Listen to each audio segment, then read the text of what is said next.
Advanced Algebra 2, Concept 9 Notes, Solving Quadratics by Graphing and Using Square Roots.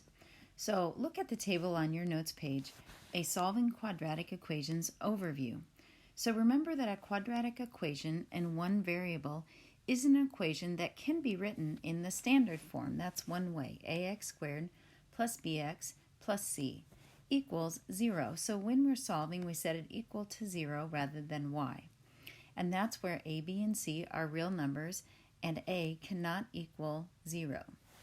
So a root of an equation is a solution of the equation. So we'll be using that term. If we say what are the quadratic equation's roots or root, that is its solution. And if you're wondering, well, what does that mean? That would be where the graph of the quadratic, the parabola, would cross the x-axis. So those are the x-intercepts. If there are any, sometimes there is one x-intercept, sometimes there is two x-intercepts, and sometimes there are none, just depending on how the parabola is on the xy axis. And so it is the value of x when y is 0. So that's why when we go to solve quadratic equations, we set the equation equal to 0 rather than y, because we want to know what x equals when y is 0. You can use various methods, so quite a few methods to solve quadratic equations.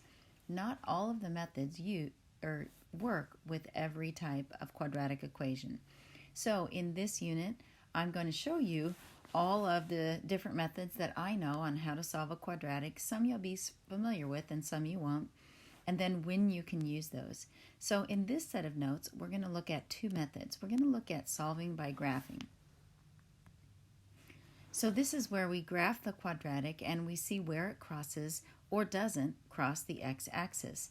This method is good for quadratics that have solutions that are integers, crossing in clear places that you can accurately know what the value is for the x-intercept. We're also going to look at how to solve using square roots. So this is an algebraic method. And so this works for quadratics that have just an x squared value that you can isolate, or an x expression that you can isolate. And then you solve by taking the square root of each side of the equation. In a further set of notes, we're going to solve by factoring. And that's when you take the quadratic and you break it into simpler polynomials that will multiply together to give you that. You factor it. And then you solve by setting each of those factors equal to 0 using the zero product property. Again, just note that quadratic equations can have none or no solutions, one or two real solutions. All right, let's begin by graphing. So you might want to have your graphing calculator or Desmos handy so that you can put in the equation and get values to graph. So let's start by finding a, b, and c in a. So a is 4, b is negative 12, and c is 9. And we do that so we can find the vertex. So remember, the vertex is opposite of b over 2a, which is 12 divided by 2 times 4, 12 over 8, 3 halves, or let's write it in decimal form, 1.5. Now let's plug it into the equation, or you can use your graphing calculator to enter that and see the value for y. So when you plug that in and do the math, the value for y is 0. So our vertex placed in the middle of our table is 1.50. Now let's go by ones in the negative direction, so down to 0.5 and negative 0.5 and up to 2.5 and 3.5. So again, you can use your graphing calculator and just adjust your table so that it goes by halves and see those values for y. So for negative 1/2 and 3.5, we get 16, and for 1/2 and 2.5, we get 4. I'm going to adjust my axes a little bit so I have lots of positive y space, and then I'm going to graph those points. We can tell because of the a value that we'll have a parabola that opens up and is narrow. And let's go ahead and mark the axis of symmetry. But what we're really looking for is its solution. Where does it cross the x-axis? Where is its x-intercept? It has one solution, and it is the solution, the ordered pair 1.5, 0, or we would say the solution is x equals 3/2 or 1.5. So this is a good one to graph and solve. Now B, we're going to do some adjusting on this. So you're going to change your equation. Oh, sorry, let's make a note that this is the vertex. It is our x-intercept, and it is also the solution of our quadratic equation. Now let's make some adjustments on B. So let's change that to 1/2 x squared equals 6x minus 20. Let's put it in standard form. So 1/2 x squared minus 6x plus 20 equals 0. And let's find the vertex. So A is 1/2, B is -6, and C is 20. X will equal positive 6 divided by 2 times 1/2, or 6 divided by 1, or 6. So again, you can use your graphing calculator or Desmos to help you find the y values.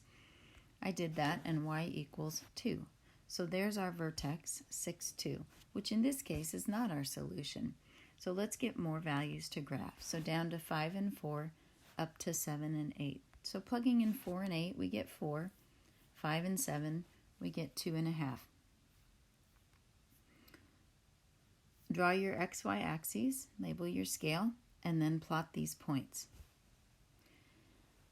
Now this is a type of parabola that has no solution because it will never cross the x-axis. It is up in quadrant 1, and we can see that clearly by the graph. So the graph will not cross the x-axis, therefore we have no solution, and that is easy to tell by graphing. These are the only two solutions that we are, the only two examples that we're going to look at for solving by graphing, because graphing is, in many cases, not that accurate. Now we're going to move into our algebraic methods, and we're going to look at solving using square roots. But before that, we need to talk about something that you'll deal with when you are solving quadratics in general, and specifically when you are using square roots. So sometimes you will end up with an answer that has a square root. We don't want to estimate the square root value on our calculator unless we are asked to. So for example, we wouldn't put on our calculator square root of 2 and get the decimal equivalent, because that would just be an estimate. So instead, we simplify the square root, which means that if it's a perfect square, we show that, and if it has any factors that are perfect square, then we simplify those. So let's look at some examples. This says factor the number under the radical and take the square root of any perfect square factors. So let's say you're working a problem and you end up with the square root of 24. Notice I have a plus or minus out front, because when we take a square root, we know that it could be a positive or a negative number. Well, 24 is not a perfect square, so we can't evenly take the square root of it. But it does have some factors that are a perfect square. And so in that case, we need to take the square root of those perfect square factors to simplify it. So I think of numbers that multiply to give me 24.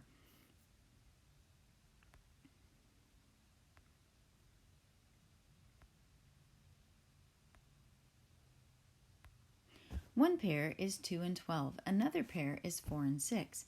So notice that 4 and 6, we have a factor that's a perfect square, 4. So I break the square root of 24 into the square root of 4 times the square root of 6.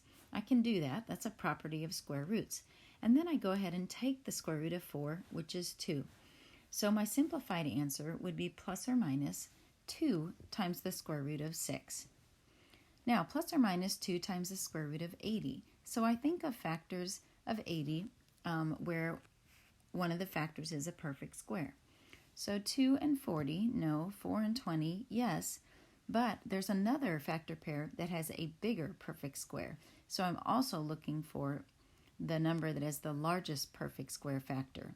So if I break 80 into the square root of 16 times the square root of 5, then I'm going to take the square root of 16, which is 4. I multiply that by the 2 that was already in front of the square root of 80, and then leave the square root of 5. So now I have simplified 2 times the square root of 80 by taking that square root of 16 out to 8 times the square root of 5.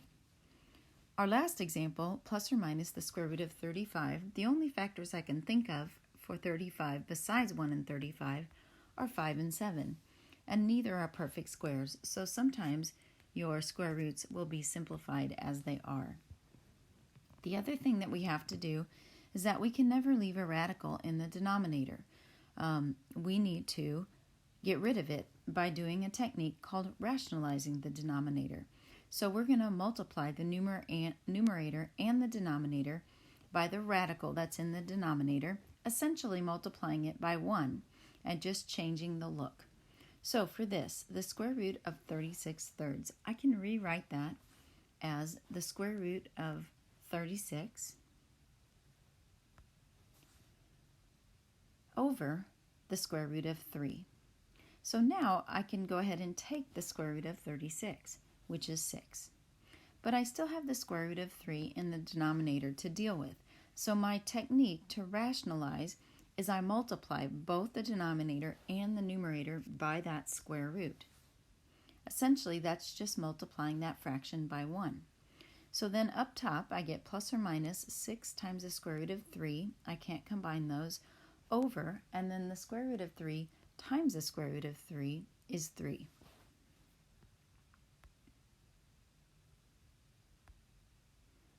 Then we can simplify that one step further by dividing out 6 divided by 3 and get 2 square roots of 3.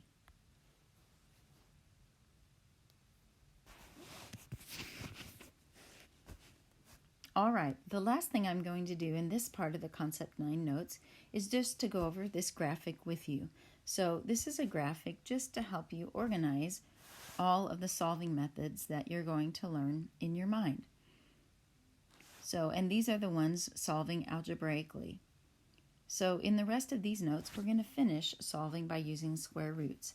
Then we will move into solving by factoring, solving by completing the square, so concept 10, concept 11, and then solving using the quadratic formula.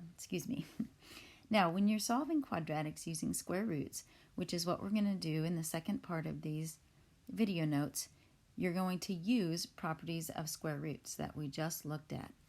And if you end up with a square root in your denominator, then you're going to need to rationalize the denominator.